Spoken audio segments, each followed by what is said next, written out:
Okay, so this is a new video and a new day, but I wanted to pick back up where the last video left off because it got cut short. I could only make a 15-minute video, or I could only post a 15-minute video, and it ran about a minute and a half too long.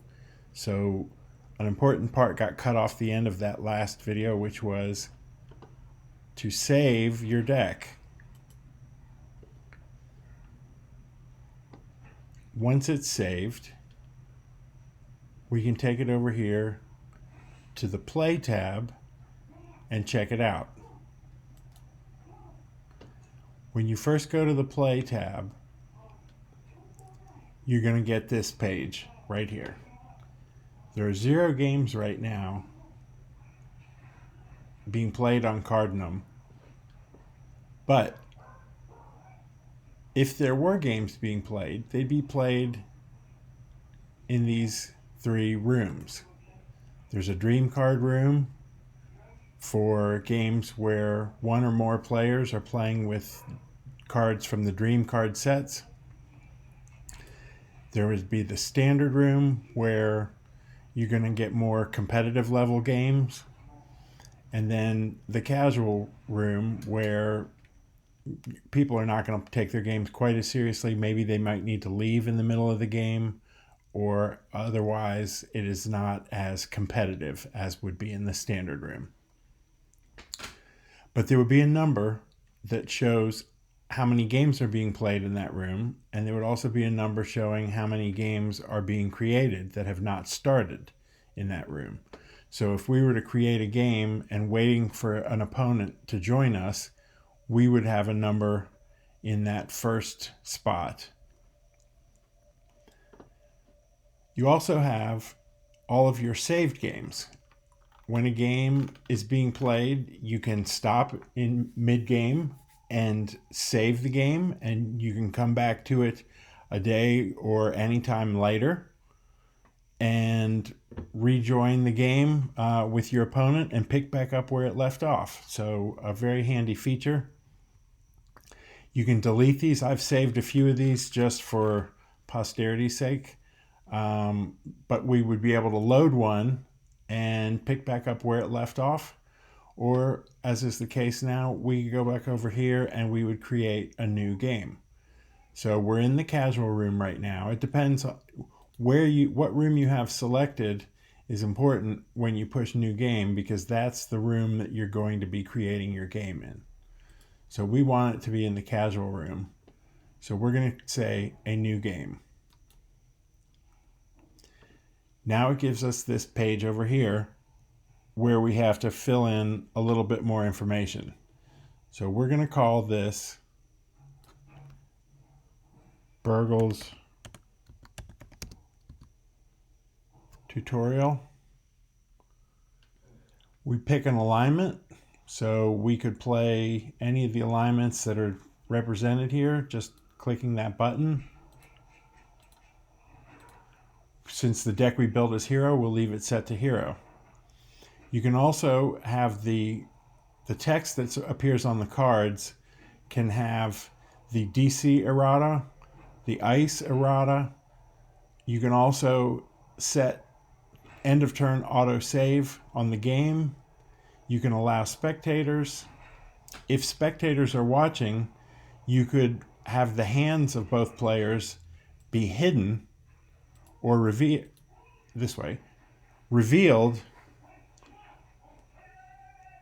which makes it more interesting for a spectator because he can see what's coming before the opponent does. And then you could also set a password if you wanted to hide your game from everyone.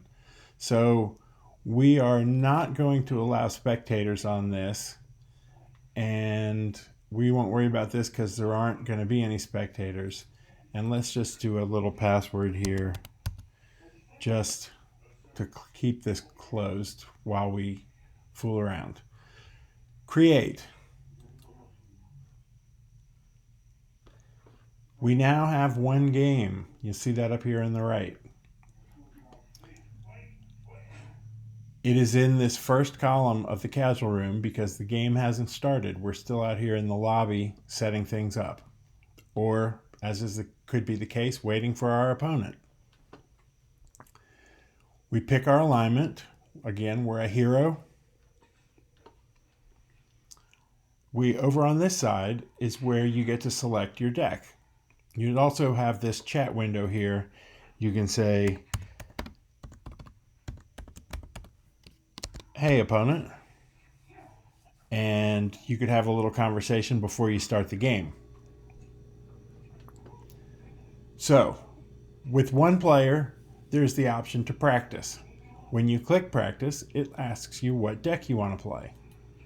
So since we had chosen the hero alignment, it's giving us a choice of all of the hero decks that we had created or that were already preloaded, such as the challenge decks. So we're going to pick the deck that we just made. We're going to go ahead and hit start, and this is going to take us over to the virtual tabletop. So here we are. This is what the game will be played on. So this view will pretty much stay throughout the length of the game. Let's take a look at some of the different parts of the table.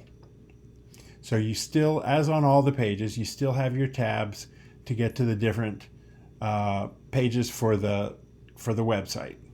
We're in the play room right now. When you've got a game going, it's going to keep a tally of how many games are being played on Cardnum at the moment. You can save it. You can leave it. Leaving a game, if both players leave, it quits the game. Since we're the only player in this, if I were to leave the game, it would go away. Conceding is what you do at the end of a game if you have lost. The protocol is you concede the game and your opponent is credited with the win. There's a chat box over here where I can type things and they'll appear for my opponent to read. There will also be different actions in the game: playing a card, tapping a card, accessing your sideboard. All kinds of things that you can do in the game will appear over here as actions that you can sort of follow along what has happened in the game if you missed something. Down here in the bottom left corner is all of my player information, including my hand of cards. My deck of cards is here. My discard pile will be here. My location deck is here. The numbers indicate how many cards are in the discard or play deck. So there's 69 cards in my play deck right now. The discard pile has zeros. 0 cards are face up, 0 cards are face down. Face up cards would happen if for some reason I had to reveal my discard pile, or if I was discarding face up. Let's say my opponent is Palando. You would see a card here face up instead of face down. Marshalling point pile will fill with cards as the game progresses. These point tallies down here are actually manually set. So you have a plus and a minus, just like in the deck builder, to increase or decrease the number. So we would give ourselves, we could take that all the way up to 20 and then bring it down as we add characters, or we could just leave it low and total it when we're done. So let's say we've got 5 free right now. Character points, you can adjust these. You can adjust ally, item, faction, kill, miscellaneous.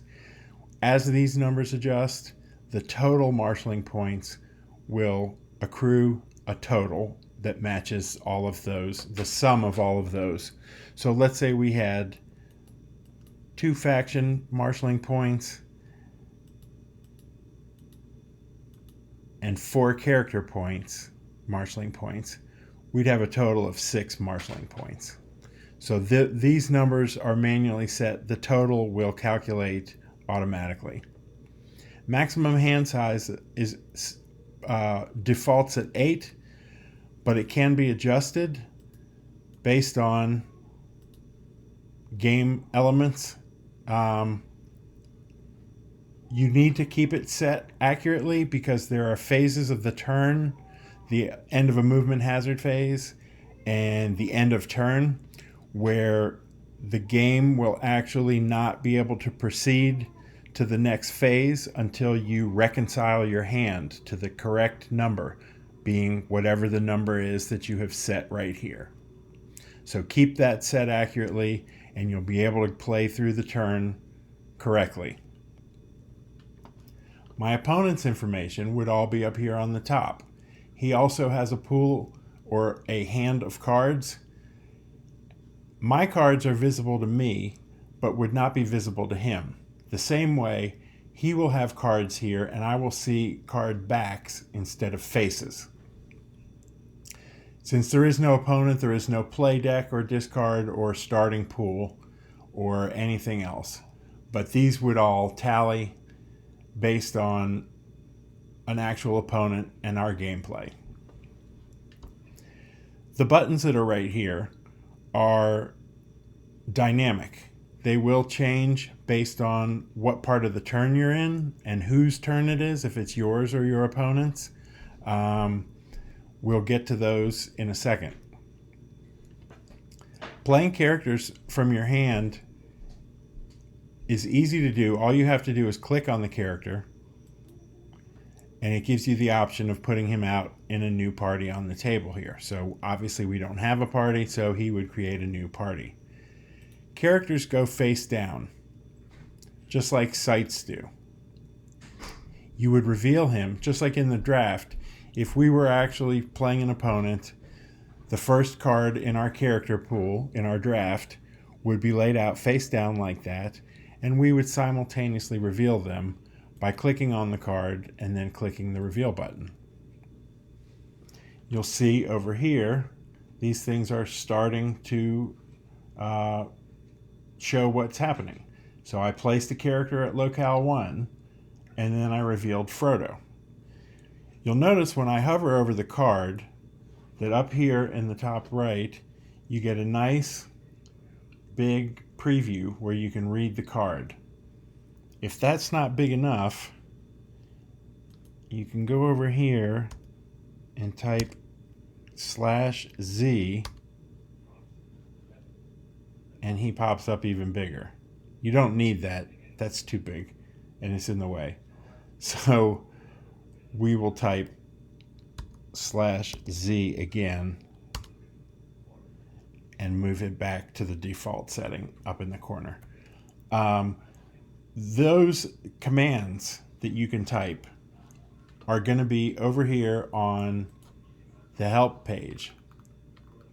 You can do this in the middle of a game. You can pop over to one of these other pages and read the help page to see what command you might need to type, and then go back over to play and get back in your game. That game stays even though you're off on another page for the moment. But so anyway, that was a quick little key command or a type command to increase the zoom on the preview. Let's play out another character. We're coming up on 15 minutes, so I'll just do this real quick. We could put him in locale 1, which puts him in Frodo's column. Or we could do somebody and put him in a new party, which puts him over in a new column. And we'll do a new party. So we have 3 columns of characters. Sam is in the column with Frodo. Normally you would do that when a character is being controlled by another character. So since Frodo doesn't have enough influence to control Sam, we're going to move Sam over here into his own column. And the way we're going to do that is by clicking him, clicking Organize, and clicking New Party. And we'll pick back up in the next video.